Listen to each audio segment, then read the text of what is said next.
just want to express my solidarity with the folks here, and MQM represents, I think, not just a force that is consistent with what American tradition is all about, freedom and justice, and sovereignty of a people to decide their own fate and under what government they would choose to be under.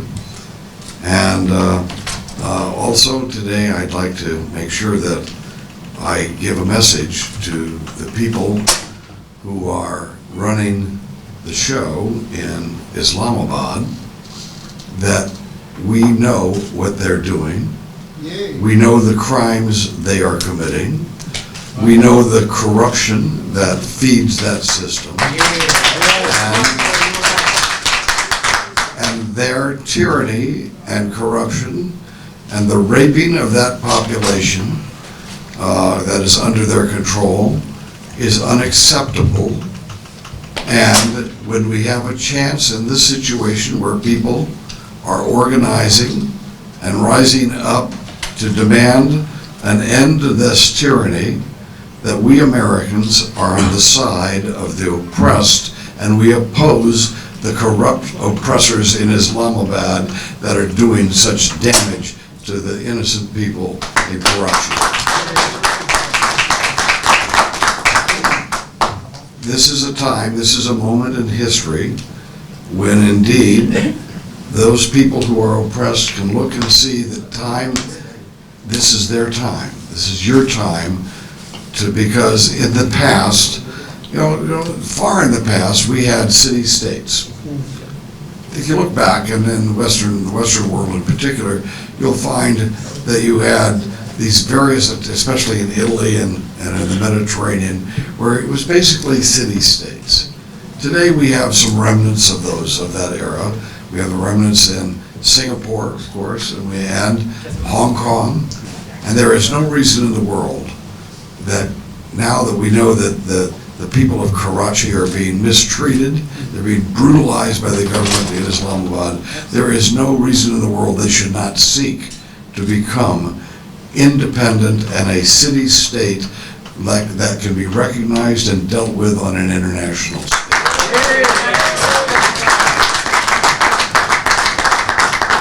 I would not be saying this if the government of Islamabad was an honest government. I would not be saying this if you had people in power in Pakistan who were not brutalizing and murdering people, and of course so corrupt that they're keeping the standard of living of their own people down. I wouldn't be saying this if the very nature of the government in Islamabad was different, but it's not. It's wishful thinking to think that they will reform and they will then be doing what's right and respecting the rights of their people.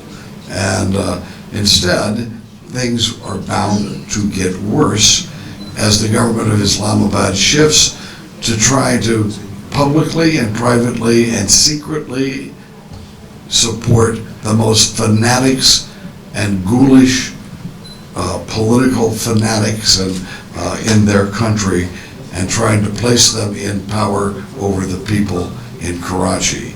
This is not acceptable. And we had the same problem, and we tried to save Afghanistan after 9/11. And I was involved with, of course, even before 9/11, I've been deeply involved with trying to help the Afghan people throw off the yoke of Soviet imperialism, which had occupied their country and so brutalized their people then.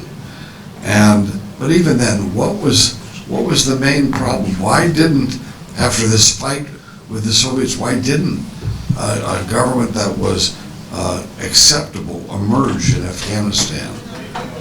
It didn't, because Islamabad and the ISI decided that they were going to control the people of Afghanistan, and they interfered and intervened in Afghanistan in an enormously brutal way and to their own benefit. If there are poppy crops, if there's a problem right now with a resurgence of anti-Western fanaticism of the Taliban in Afghanistan, it can be placed right on the doorstep of the ISI and the Punjabis and the Pashtuns who are demanding that they will determine what the future of Afghanistan is. They have no more right to determine the future of the people of Afghanistan than they do have a right in suppressing and commanding the future of Karachi. All of the people in that region are in the same boat, whether it's Baluch, whether it's the people who came, as we know now, into Karachi from India years ago. And we know that from the very minute that they arrived seeking refuge from the terror that was going on at that time, that they've been mistreated and they have been suppressed by tough-minded, strong, and corrupt people in the Pakistani government. That was too much for the Bangladesh people. The Bangladesh people were able to break away because they were distant enough to be able to fight for their freedom and win. We must try to make this a peaceful fight, a peaceful struggle in Karachi. We need to do that if at all possible. That should be the avenue. We aren't calling for people to commit acts of violence, but now is the time to resist and to expose the corrupt, brutal dictatorship in Islamabad that tries to hold the people of Karachi and tries to suppress them so brutally. So with that said, we will work with you. We are a number of members of Congress who believe in freedom, and we know that you are the enemy of those people who are the enemies of the United States. You are the enemy of those people who don't believe in freedom. You are the enemy of those people who do not hold other people's right to live their lives and to have their faith. That you are basically the enemy of that movement in the world that targets the United States as well. So we need to recognize that, and we need to stand with our friends together, and we can build a better world.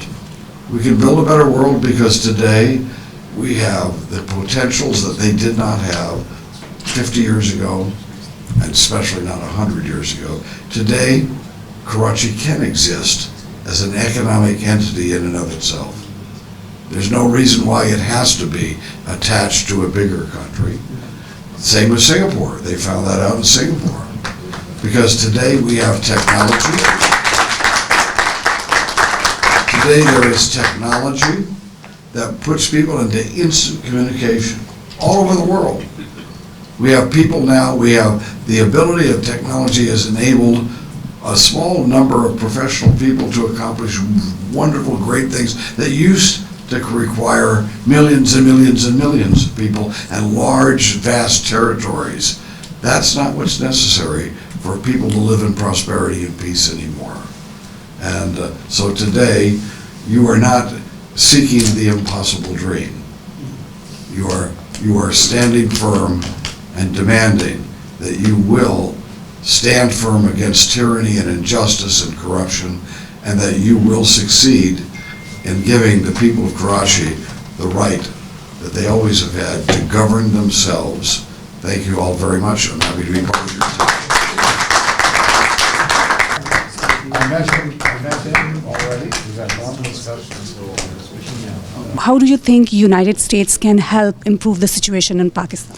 The most important thing right now is for us not to provide weapons to the government of Pakistan that they can use to oppress their own people and to engage in helping radical fanatics in Afghanistan and elsewhere.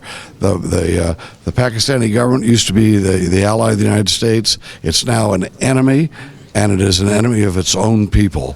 So we should reach out to the people, good people of Pakistan, certainly the good people of places like Karachi and the Sindhis and the Baluch and others who are being oppressed. Let them know we are on their side and we want them on our side. Thank you very much. Okay.